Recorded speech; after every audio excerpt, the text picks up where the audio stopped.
बहुत साल पहले की बात है। एक गांव में एक बार भीषण आग लग जाती है। वहाँ उस गांव में रहने वाले लोग एक दूसरे से किसी का भी कोई अच्छा ताल्लुकात नहीं था। कोई किसी के परेशानियों में न कोई साथ देता था, न कोई पूछने वाला था।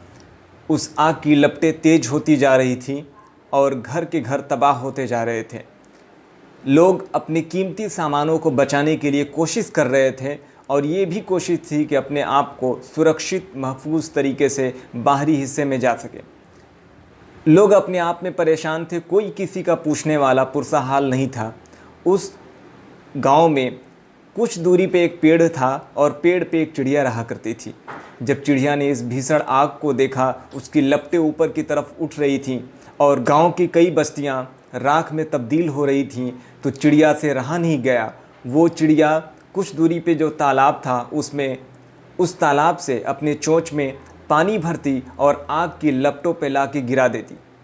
ऐसा देख गांव के लोग हंसना शुरू कर दिए और चिड़िया से बोले कि ए चिड़िया, ए नादान, तुझे मालूम नहीं कि छोटी सी चोंच में तू जो पानी भर के ला रही है, आग भीषण आग लग चुकी है, ये बुझेगी।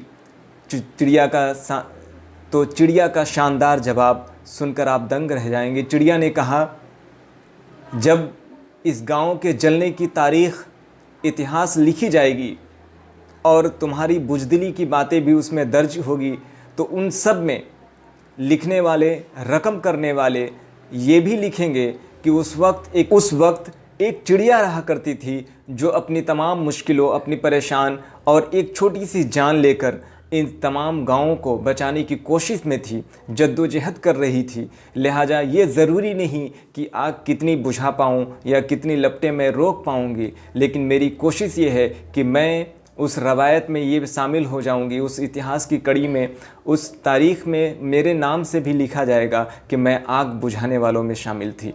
तो ये स्टोरी, इससे सीख हमें ये मिलता है कि आप अपने लोगों, अपने समाज के लिए लड़ नहीं सकते तो लिखिए और बोलिए। अगर बोल या लिख नहीं सकते हैं तो जो लिख और बोल रहे हैं उनका साथ दीजिए। अगर आप ये भी नहीं कर सकते तो शर्म करिए और ख़ामोश रहने की कोशिश करिए।